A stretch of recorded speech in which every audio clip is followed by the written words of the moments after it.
Thanks for braving the elements and coming here this evening. J.R.R. Tolkien is worth it. But so please, thinking of questions on Tolkien in general, but specifically Tolkien's philosophy of myth, which we'll be discussing today, and I'll explain why in just a moment.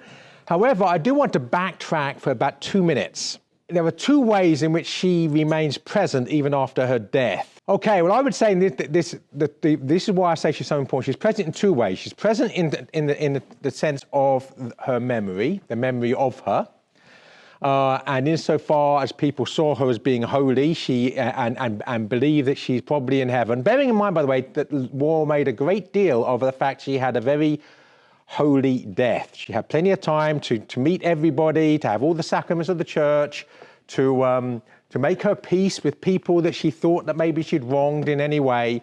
So she had every opportunity to get all of her house in order before she died. And being the sort of woman she was, we know she did that. In fact, there was evidence that she was doing that. So we can be fairly sure that she's gone to heaven. So in one sense, of course, that's an inspiration and an aspiration. So that comes back to that answer, that insofar as she's holy.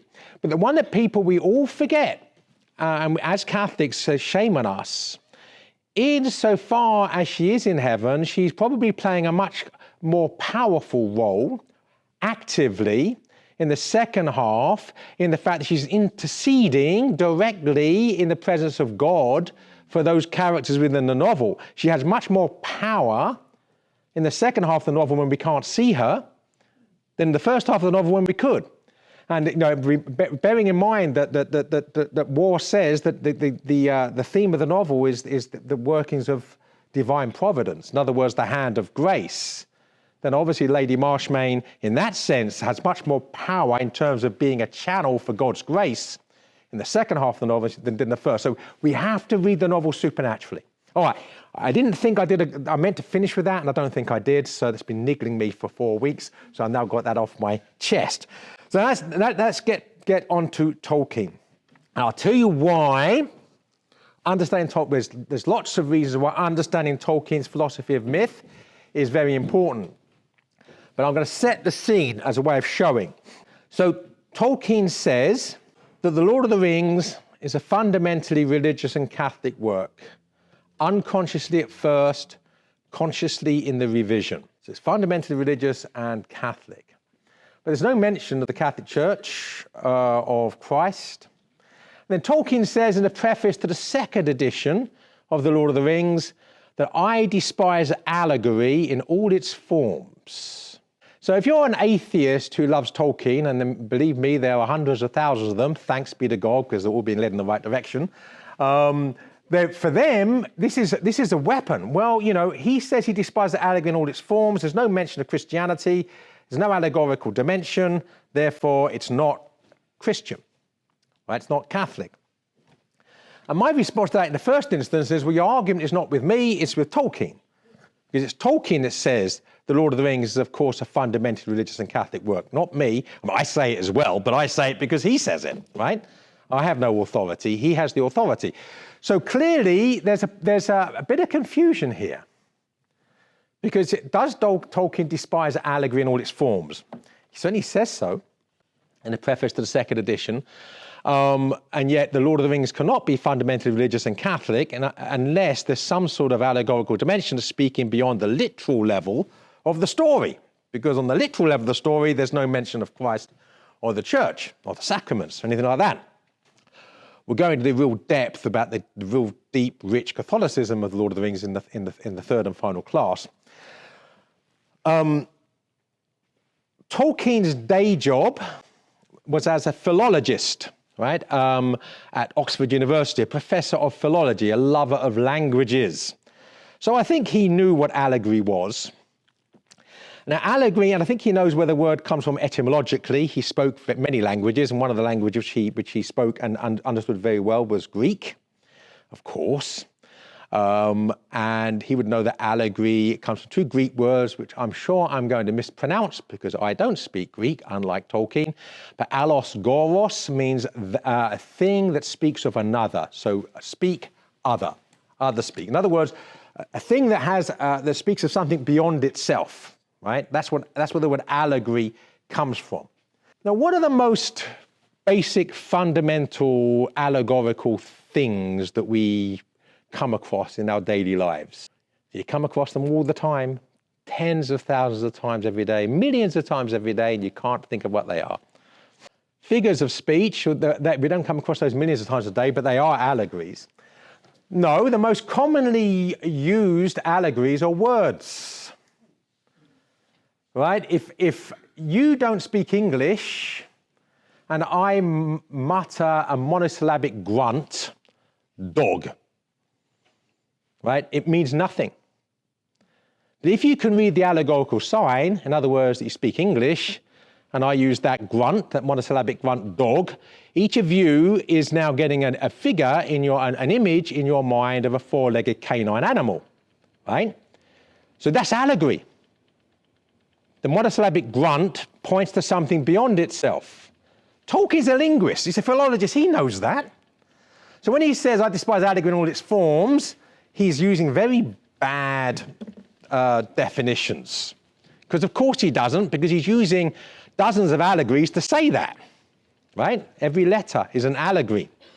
And he knows that. So why did Tolkien make this enunciation so militantly, so emphatically and I think significantly in the second edition?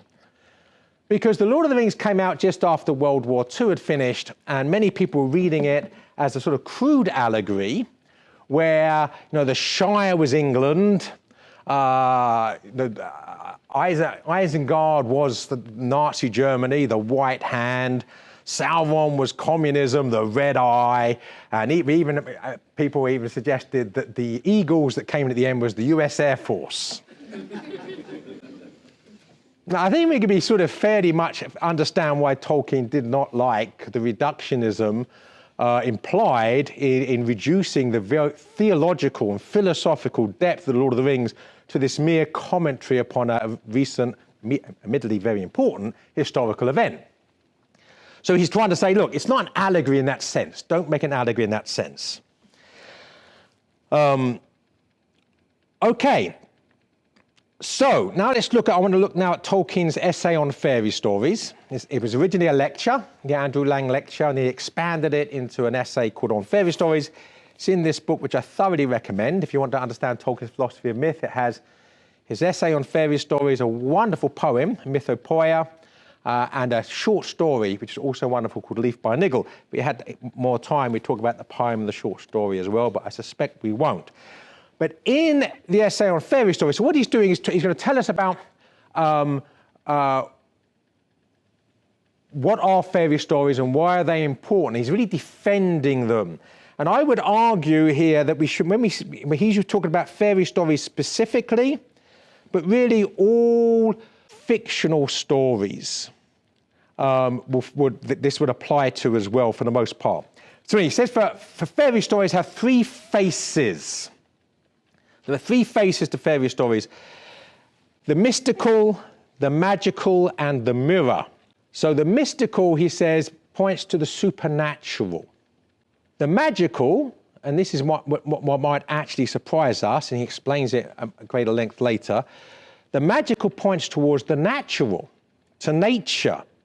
Then you think, hold on a second, magic? Nature? Surely not. That's the whole point about magic, is it's not nature. But Tolkien, as well as being a linguist and a lifelong practicing Catholic, was a medievalist.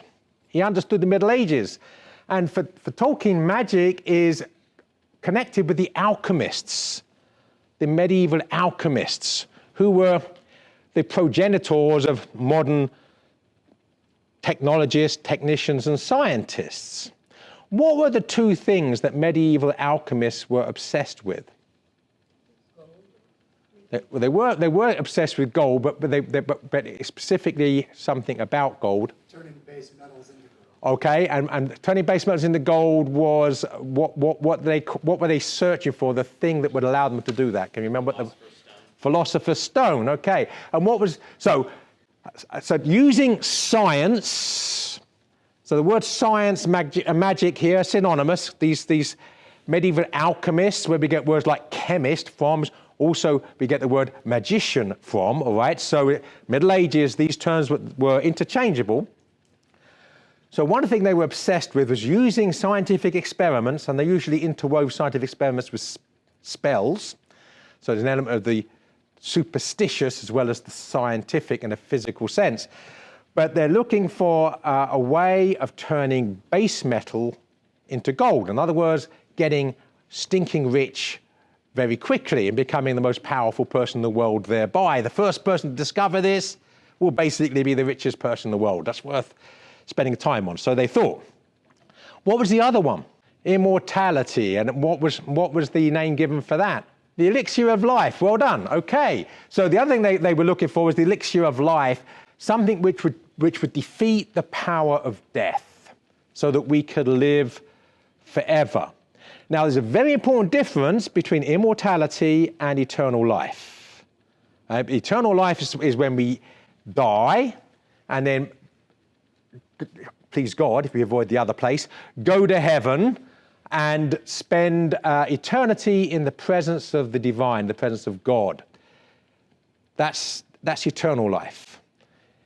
Immortality is not dying. It's just staying here forever. So, for instance, as regards this being an important ingredient in Lord of the Rings, why magic is such an important ingredient in Lord of the Rings, and it's somehow connected to nature, in other words, science, alchemy, Tolkien said that one of the deepest levels of allegory, that's the other point, by the way, in other places Tolkien called the Lord of the Rings an allegory. That's another riposte to these people. Well, he says he doesn't despise the allegory there, he says it is an allegory here, and there. But he says it's an allegory of death and immortality. In other words, one of the deepest elements of the Lord of the Rings is the difference between death and immortality. Because the elves don't need the elixir of life.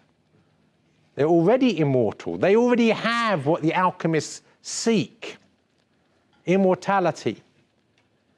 And amongst other things, it leads them to say in the Silmarillion, I don't have much time to talk about that, that death is the gift of Iluvatar to man.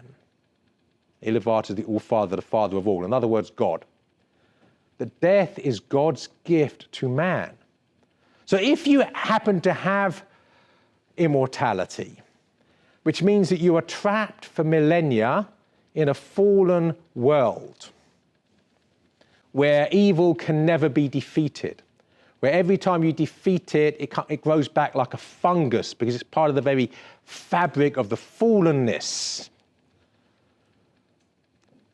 As Tolkien says, as a Christian, I see history as the long defeat with only occasional glimpses of final victory. And the final victory, of course, is off stage in heaven, not on stage in time. This is the long defeat with only occasional glimpses of final victory. And if you don't want to take Tolkien's word for it, take a different authority, someone who experiences it. Galadriel in The Lord of the Rings said that she and her husband Celeborn have fought the long defeat for ages of this world. So Tolkien is basically saying that that gift of immortality, the elixir of life, is actually a curse. So deep theology here. So, three faces of fairy stories: the mystical towards the supernatural, the magical towards nature, surprisingly enough, and the mirror of scorn and pity towards man, he says, on the mirror de l'homme, the mirror of man. In other words, the other thing they do is show us ourselves.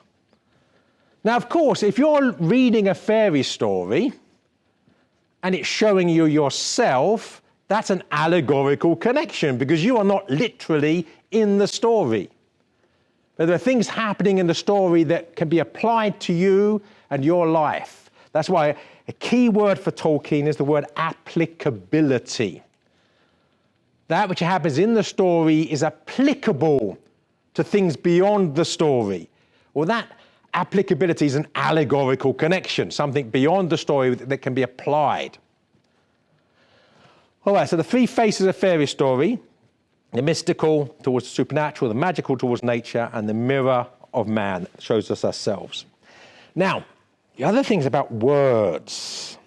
We use a rather abstract Latin word. I have nothing against Latin words. But we use the word vocabulary, right? Which sort of, just means how good we are with knowing words, right?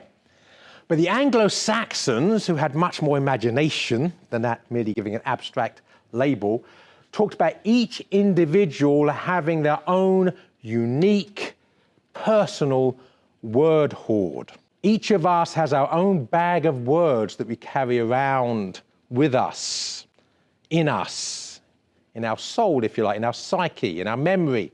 Some of us have a bigger word hoard than others. But every word is wealth, because words are the means by which we understand reality, first of all to ourselves, and the way we communicate it to others. So if we don't know what something is because we can't name it, we can't think about it. And if we can't think about it, we can't understand it. If we can't understand it, we can't communicate any understanding to anybody else.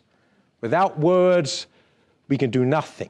So Tolkien is very, very good here. He reminds us the word spell. Now, if you talk about fairy stories, I use the word spell, you're automatically thinking of a magic wand, right? And a fairy godmother or what have you, right? A spell. But we seldom think in the same breath about spelling a word, to spell a word. But to spell a word is to cast a spell. To spell a word is to tell a story. So I just mentioned the word dog, just with the one monosyllable, all of you have conjured up an image of a four-legged canine. I can then use other words about what the canine is doing, and I'm casting a spell on you if I'm really good at it, right? As Tolkien is with the Lord of the Rings, right? He's casting a spell by spelling words. So to spell a word is to tell a story.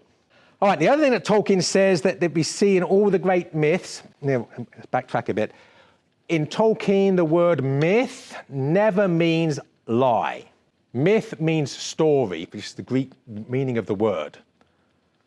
So a myth is merely a story. Now, a story can be a story that reflects the truth, or it can be a story that distorts and perverts, and it therefore is a lie. So a myth can be a true myth or a false myth, a true story or a false story. But the word myth itself means story. So Tolkien talks about the great myths, the great stories. He said one key ingredient is prohibition. He's not talking about all the great fairy stories, he's talking about the banning of bourbon in the 1920s. Prohibition, in other words, and he says, the locked door stands as an eternal temptation. Locked, capital L, door, capital D, eternal, capital E, temptation, capital T. The locked door stands as an eternal temptation. Now, the reason it stands as a temptation is that the door is locked, but we have the key. If the door was locked, it was impossible for us to open it, we probably wouldn't think about it very much. I mean, what would be the point, right? Just like walking to the moon. There's no real point thinking about it too much because you're never going to be able to do it. But if you have a door and they say that door must not be opened, that door is locked for a reason, but here's the key, don't use it, all of a sudden it becomes a temptation. So we see it obviously in Pandora's box, the story of Pandora. Don't open that box, you'll be sorry if you open that box. But of course, curiosity gets the better of her. She opens the box, all the curses that beset humanity are released and unleashed, and the only thing left in the box is hope. Of course, same thing happens in the Garden of Eden, right? You've got this beautiful garden, everything is there. You can name all the creatures, there's no death, it's, your very close relationship with God. It's all good. Just don't eat that particular fruit from that particular tree, the knowledge of good and evil. And of course, I mean, I don't want to get too profound on this because we go off on a tangent, but God gives us the key because he gives us free will. If he didn't give us free will, we could not be made in his image because God, amongst other things, is love. And to love is freely choosing to lay down your life for the beloved. Well, you can't do that unless you can freely choose. So if we are in some sense going to be divine and made in his image, we have to have freedom. And that freedom we've abused. Was the fruit on the tree evil? Okay, so yes, we've got shaking heads and the fruit of knowledge of good and evil. God does not create wicked, evil things. Everything in the garden was good. The fruit of the tree gave humanity knowledge of good and evil. They already had the knowledge of the good. It just means that, and how are they getting knowledge of the evil? By choosing the evil, by disobeying the commandment of love and the commandment to love. The evil's not in the fruit, but in the plucking of the fruit. All right, now how does this play itself out in the great fairy story that's the focus of this and the next two classes, The Lord of the Rings? What is the locked door that stands as an eternal temptation in The Lord of the Rings? The prohibition, the ring, okay. Because the ring offers you power if you use it. But in using it, you put yourself in the domain of ultimately the devil. You're freely choosing evil. To wear the ring is the act of sin. And the consequences of the act of sin is that you excommunicate yourself from the good world that God made. You become invisible, but you become more visible than ever to Sauron, the Dark Lord, who we're told in the Silmarillion is the greatest of Satan's servants. He's a demon. So the power of the ring is the locked door that stands in the eternal temptation of the Lord of the Rings. Now, why is this prohibition so important? Why did God just let us do what we liked? There's a wonderful paradox by the actually Irish writer Edmund Burke, almost said English writer, and all the Irish in the audience would shoot me. Sir Edmund Burke said, liberty itself must be limited in order to be possessed. That is the paradox. Liberty itself must be limited in order to be possessed. That if we do not self-limit, first of all, we end up, of course, harming others. And in harming others, we also harm ourselves. So if we refuse to put a limitation upon our liberty, we basically destroy the lives of others and ultimately destroy our own lives. In other words, we make ourselves slaves. And again, the ring. Use the ring freely. Put it on whenever you feel like it. Do what you like. And you end up like Gollum. You're a slave to the power that you freely use. You become an addict. In other words, if a good thing is addictive, you have to learn how to either not use it at all, or if it's a good thing, to use it in moderation and with temperance and know when to stop using it. All right, so all of this is a key part. The prohibition, as Tolkien says, the locked door stands an eternal temptation. Right, now another key part in the essay on fairy stories is Tolkien trying to rescue fairy stories from the claim that they are just for kids. Right, fairy stories are for children. And it's tempted to echo the words of St. Paul. When I was a child, I thought as a child and acted as a child. Now I'm no longer a child. I've put away childish things, including fairy stories, because I've grown up. What Tolkien says is that he trumps St. Paul with Jesus Christ. Unless you become like little children, you cannot enter the kingdom of heaven. All right? And of course, St. Paul is not contradicting Christ. Clearly, when St. Paul's talking about childishness, he's not talking about the same thing that Christ is talking about. He's talking about childlikeness. We have to be like little children. We have to have the innocence and the wisdom, paradoxically, that comes with that innocence. We have to be childlike without being childish. And we do that, ironically, we remain childlike by growing up. If we refuse to grow up, we remain childish. And there's a lot we can say about that. I mean, very briefly, The Hobbit is a parable about growing up while remaining childlike. In fact, you could say that Bilbo Baggins is childish at the beginning of the story and childlike at the end. So let me just show you what Tolkien says about this. If you have this book with you and you want to follow, it's page 45, if you have the same edition. So he has a whole section on children, and he's trying to rescue fairy stories from the idea that they're just for kids, right? If we use child in a good sense, it has also legitimately a bad one. So here's a reference, I would say, to childlike, good, childish, bad. If we use child in a good sense, it has also legitimately a bad one. We must not allow that to push us into the sentimentality of only using adult or grown up in a bad sense. It has also legitimately a good one. The process of growing older is not necessarily allied to growing wickeder, though the two do often happen together. Children are meant to grow up and not to become Peter Pan. Not to lose innocence and wonder, right? You have to, that's the childlikeness, is to retain innocence and wonder, but to proceed on the appointed journey. That journey upon which it is certainly not better to travel hopefully than to arrive, though we must travel hopefully if we are to arrive. It is one of the lessons of fairy stories, if we could speak of the lessons of things that do not lecture. All right, so a fairy story can teach without lecturing. An allegory, a formal allegory, lectures, whereas a good story just teaches. But it is one of the lessons of fairy stories that on callow, lumpish, and selfish youth, peril, sorrow, and the shadow of death can bestow dignity and even sometimes wisdom. Okay, let's unpack that a little bit. Children are meant to grow up and not to become Peter Pans.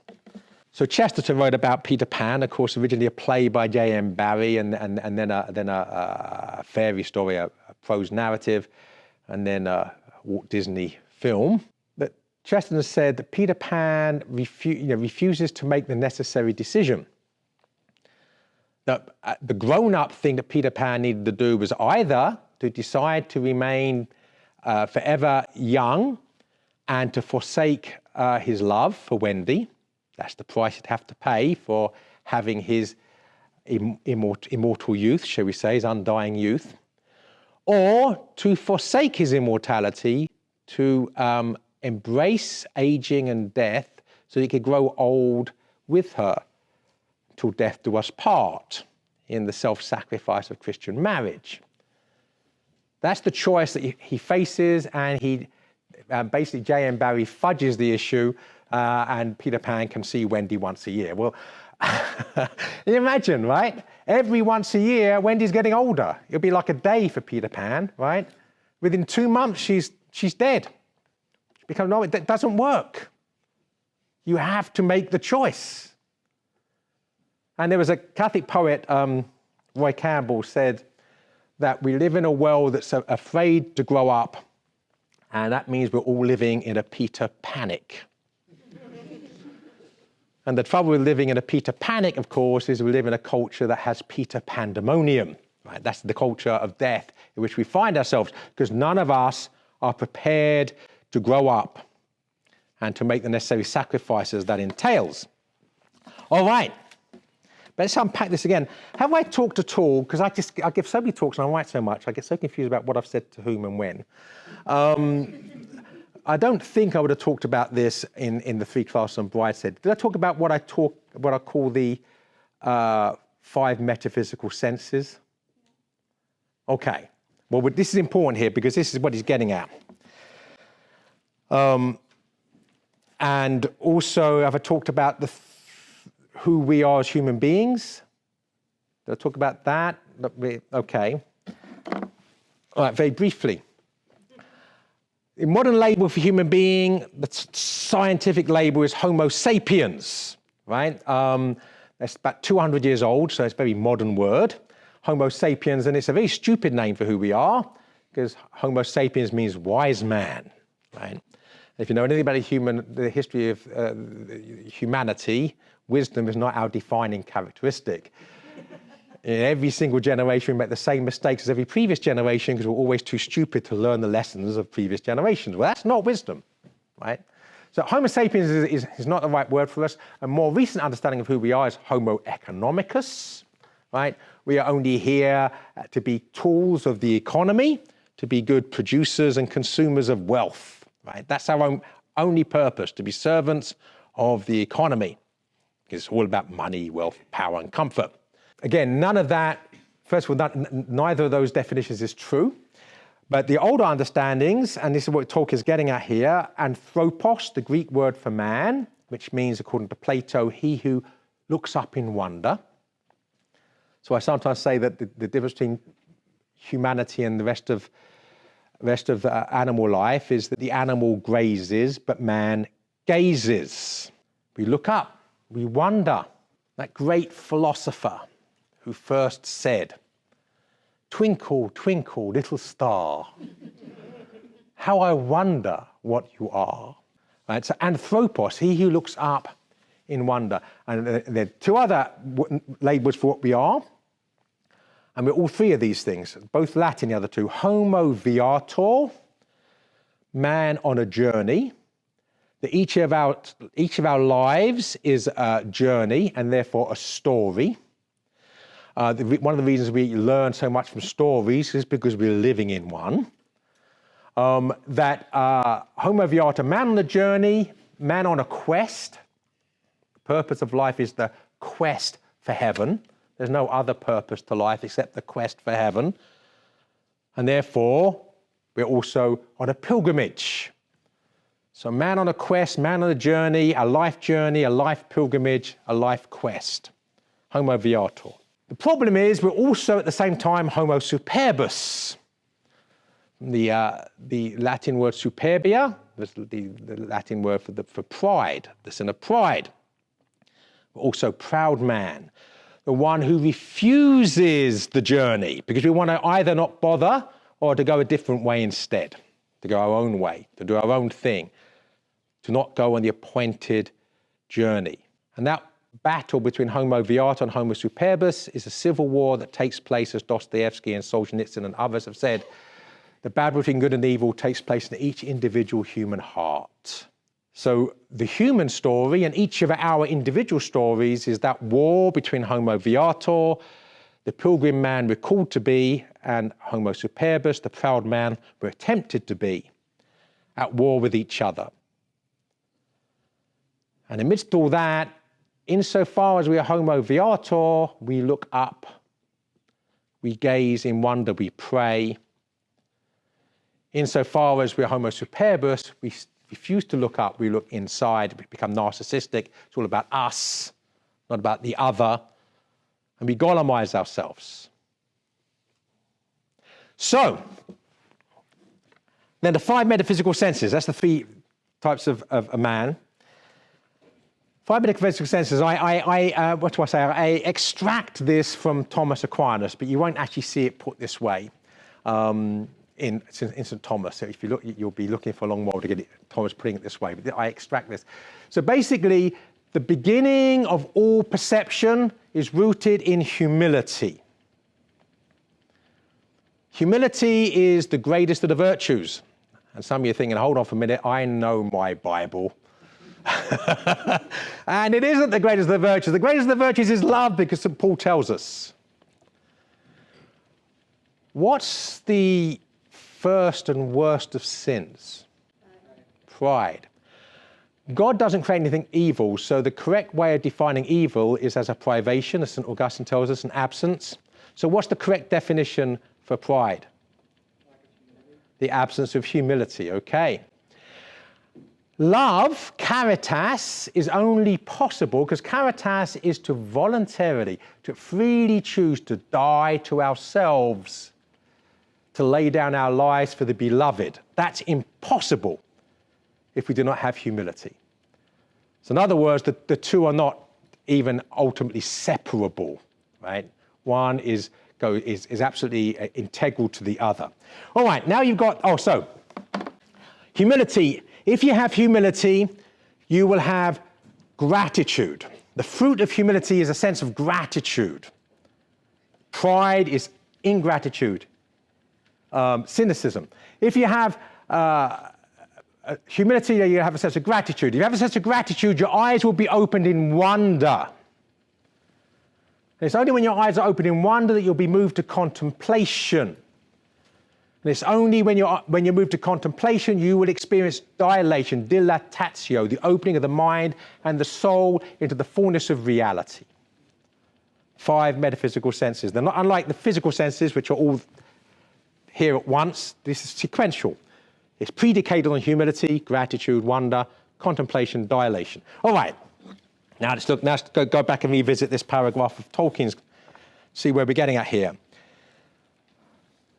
If you use child in a good sense, it also has legitimately a bad one. We must not allow that to push us into sentimentality of only using adult or grown up in a bad sense. Children are meant to grow up and not to become Peter Pans, not to lose innocence and wonder, so to remain anthropos, but to proceed on the appointed journey. Only insofar as they are anthropos, that they have humility and that sense of gratitude that opens the eyes in wonder, will they keep their eyes and their minds and their hearts on the appointed journey, the quest for heaven. That journey upon which it is certainly not better to travel hopefully than to arrive. The purpose of the journey is not just to walk. The purpose of the journey is to get to the end of the journey, which is to succeed in the quest, ultimately heaven. Though we must travel hopefully if we are to arrive. But the moment that we don't have hope, the moment that we succumb to despair, a sin of pride, the moment that we allow homo superbus to get the better of homo viator, we do not continue on the journey. We have to travel hopefully if we are to arrive. It is one of the lessons of fairy stories, if we can speak of the lessons of things that do not teach, that on callow, lumpish and selfish youth, so on homo superbus, on our pride, peril, so danger, sorrow, suffering, and the shadow of death can bestow dignity and even sometimes wisdom.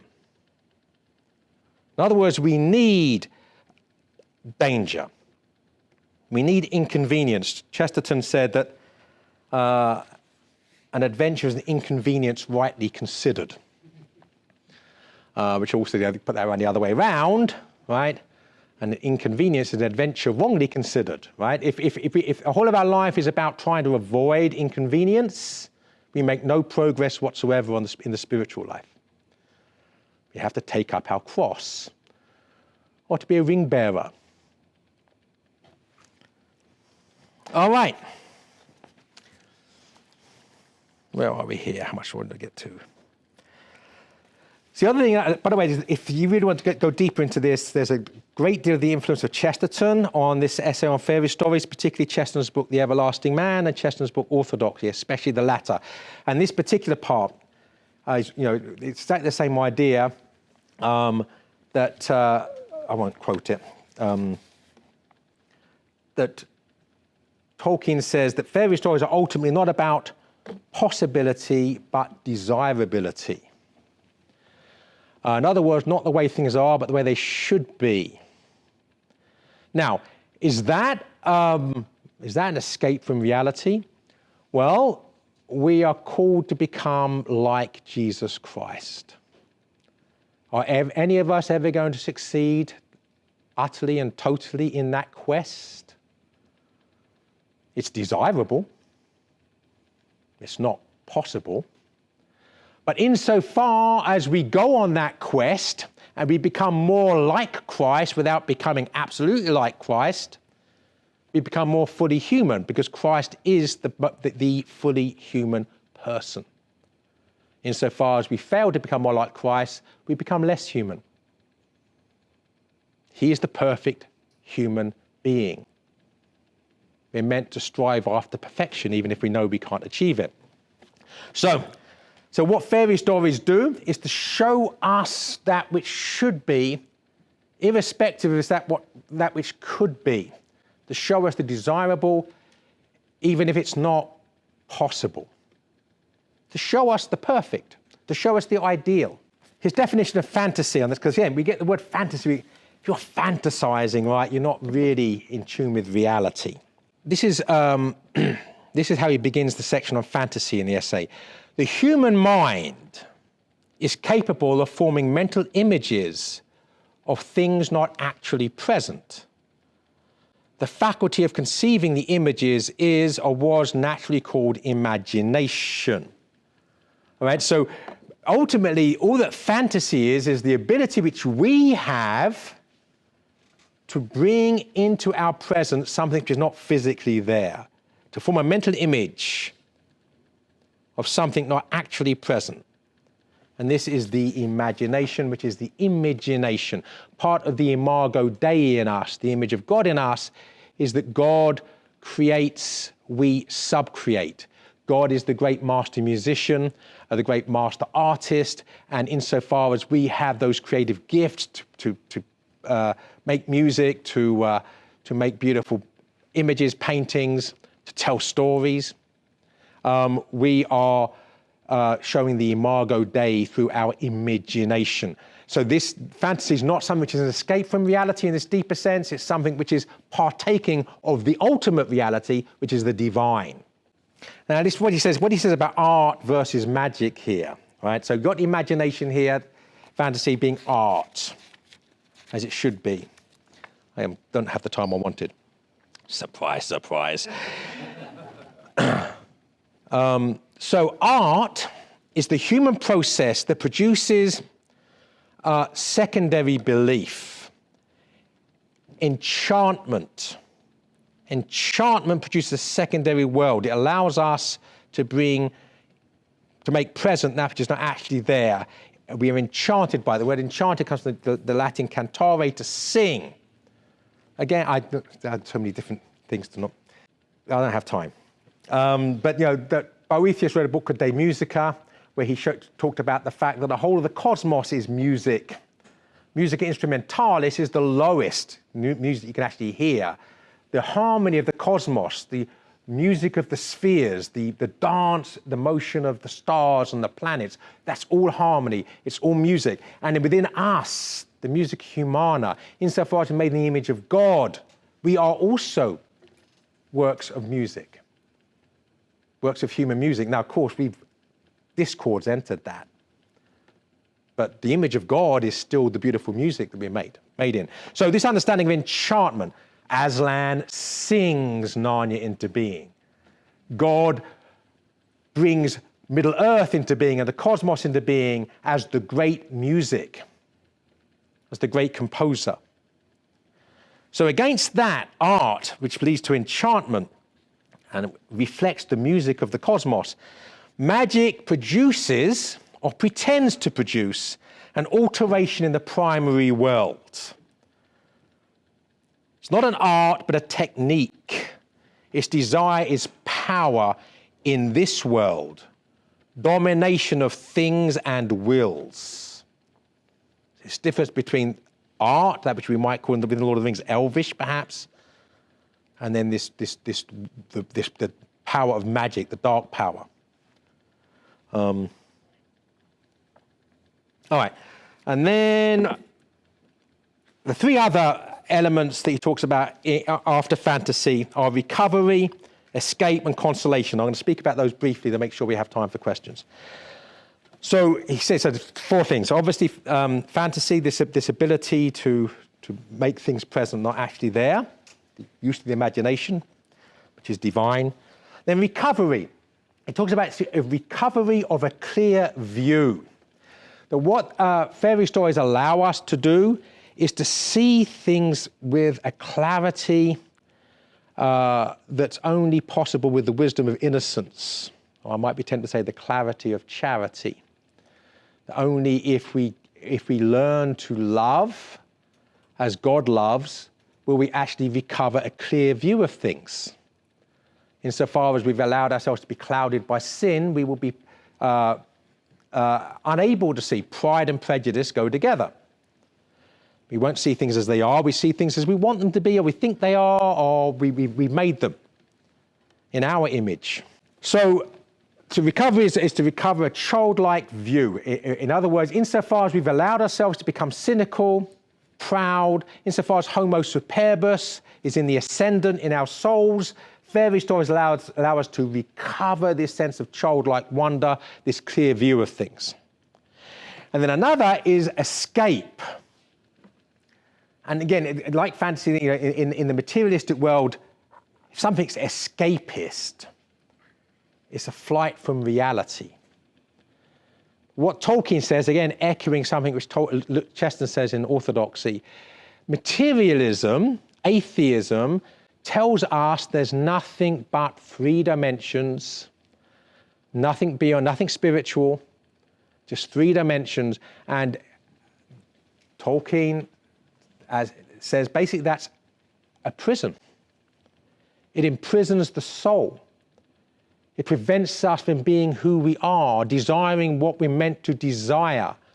And if you find yourself in that prison of materialism, let's say you're in a communist country, for instance, and the official philosophy is that you cannot believe in religion, then if a fairy story allows you to escape from the 4 walls of those 3 dimensions of atheistic materialism, it's escaping from a prison into the freedom of reality. Not escaping from reality, it's escaping to reality. So that's again is what Tolkien says great fairy stories do, this sense of escape. And I really want to read what he had a Marxist student he talks about in here, which I just encourage you to read. But I don't have time to talk about it.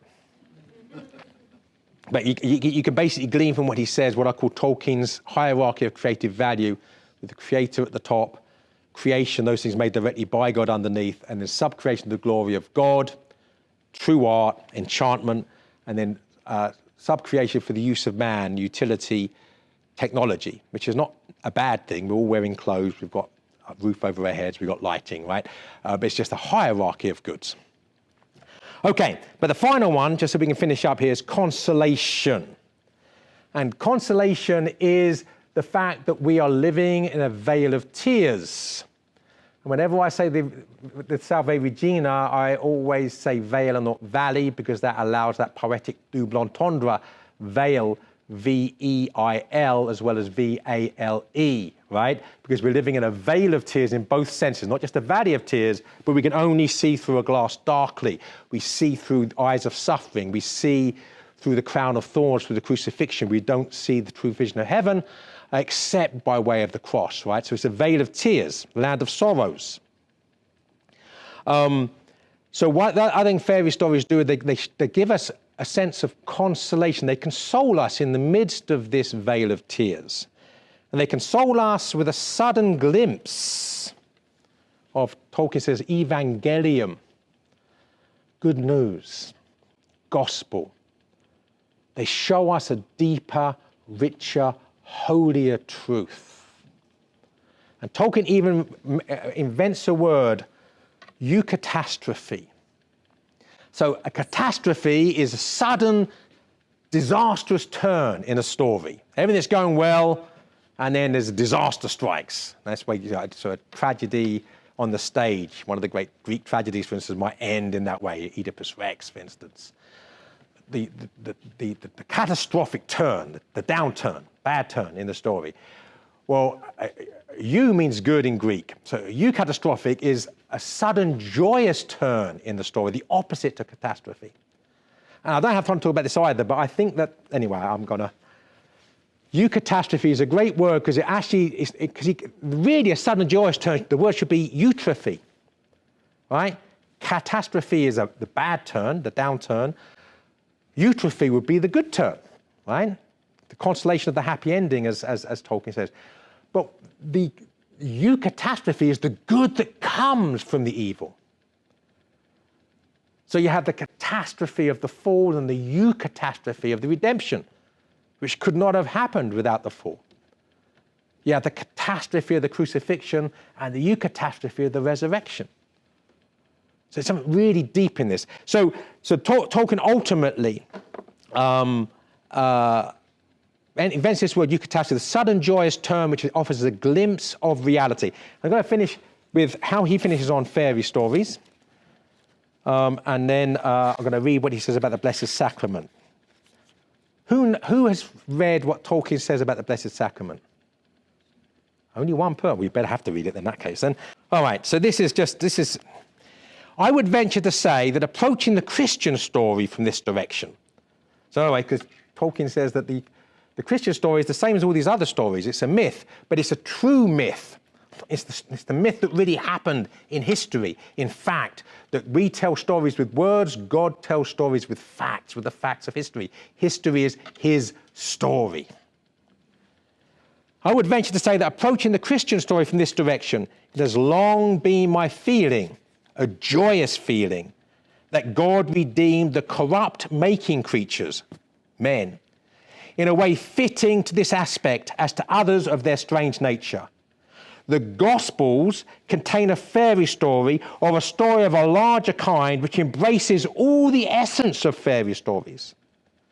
They contain many marvels, peculiarly artistic, beautiful and moving, mythical in their perfect self-contained significance. And among the marvels is the greatest and most complete conceivable eucatastrophe. But this story has entered history and the primary world.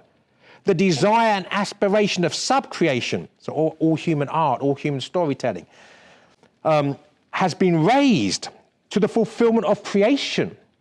It's become a fact. The birth of Christ is the eucatastrophe of man's history. The resurrection is the eucatastrophe of the story of the incarnation. This story begins and ends in joy. It has preeminently the inner consistency of reality. There is no tale ever told that men would rather find was true, and none which so many skeptical men have accepted as true on its own merits. For the art of it has the supremely convincing tone of primary art, that is, of creation. To reject it leads either to sadness or to wrath. On the Eucharist, from eucatastrophe to Eucharist. Out of the darkness of my life, so much frustrated, I put before you the one great thing to love on earth, the Blessed Sacrament. There you will find romance, glory, honor, fidelity, and the true way of all your loves on earth. And more than that, death. By the divine paradox, that which ends life and demands the surrender of all, and yet by the taste or foretaste of which alone can what you seek in your earthly relationships, love, faithfulness, joy, be maintained, or take on that complexion of reality, of eternal endurance, which every man's heart desires. But in relation to our early discussion of spell, the word spell from Old English, how does this relate to Saruman's power over others with his use of words in Middle-earth? Is that fair? Very much so. So remember that, you know, that in the beginning was the Word, right? St. John's Gospel, Logos. And so how does the devil seek to pervert the Word? By distorting our understanding of the Word through distorting our understanding of the words. So the distortion of language, the tampering with definition, with meaning, the claim that everything is meaningless. When Saruman says that I am no longer Saruman the White, you know, white is good, right? The absence, white is light. The absence of that, black, darkness, right, is evil. He doesn't want to be good. He wants to be Saruman of many colors, right? All the colors of the rainbow. He's a relativist. There is no good or evil, right? So he has this ability to use the power of words to cast a spell. To spell words, to cast a spell, but it's a wicked spell. And you have to understand is all the God-given gifts that we're given, because we're homo superbus as well as homo viator and anthropos, we can pollute every good thing that God's given us. Our lives, our loves, our words. Pride pollutes and perverts everything. Yes, was Tolkien a veteran of one or other of the great wars, the world wars of the last century? Yes, he fought in World War I.